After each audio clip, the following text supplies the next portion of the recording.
I'm back.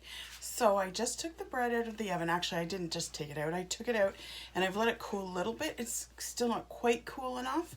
But here is the beautiful, and you can see it split, which it's supposed to do because it's expanding.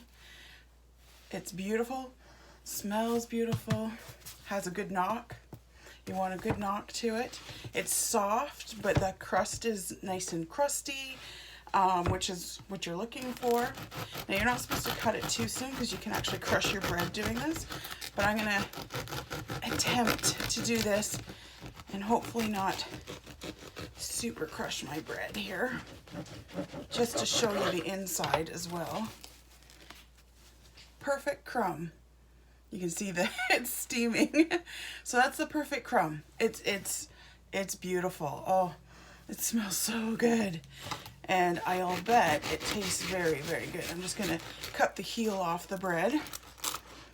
So in ancient times, it used to be quite the thing when you had a guest to actually give them the top part of the loaf. Honored guests always got the top part of the loaf, thus the term the upper crust. Because a lot of times in those stone ovens, the bottoms would get burnt. Nowadays in our modern ovens, they don't so much. So the upper part of the bread was actually, they would tend to cut it in half and then slice from there. So you would give the better parts of the bread to your honored guests and your upper crust guests. Tastes so good. Homemade sourdough bread. If you have the time, and really most of the time is just setting it up and letting it go and rest. It doesn't take a long time. It does take a long time, but it's not a lot of work. It's just little steps in between. And you can really stretch it out in between. Like I said, you can do 3 2-hour rests, 2 3-hour rests, however you want to do it. You basically want to work it out to about 6 hours of rising time, not including the first half hour that you do when you first mix up the ingredients, and that's just letting the ingredients come together. But you can get perfectly baked bread fresh from your oven with wild yeast that you collected and made yourself. No need for yeast. You can make it whatever flour you want. Make it, this is all purpose, so I just made white bread basically. But I've got bread now for another week. Easy peasy, one day. And like I said, if I'd been working today, I could have put it in and let it rest in the fridge so that way I could work during the day, come home, do the second rise, and then put it in the fridge overnight to be baked off in the morning. So there's lots of variations of how you can do it. Super easy. I hope you found all these videos helpful and that you are able to make your own starter and that you're able to make your own sourdough bread.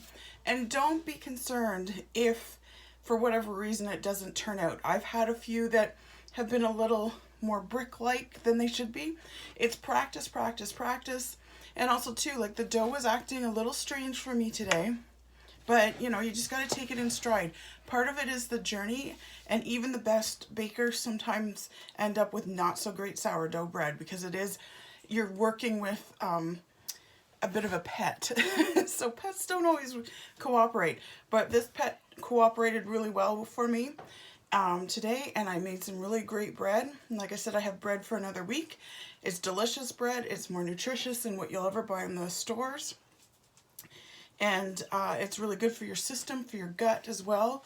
It's lower in carbs as well, so it's much better for you that way. It's good for your digestion system. Yeah, so that's it. Thank you for joining me on this. And like I said, I hope you found it helpful. Please give the video a thumbs up, or the whole series. And please subscribe to my channel because I'm hoping to do some more Kitchen Witch kind of stuff, because there really is magic behind the art of baking and cooking. This is the art of making your own yeast and making your own bread. Okay, so I hope that helped. I will talk to you at another time. Bye.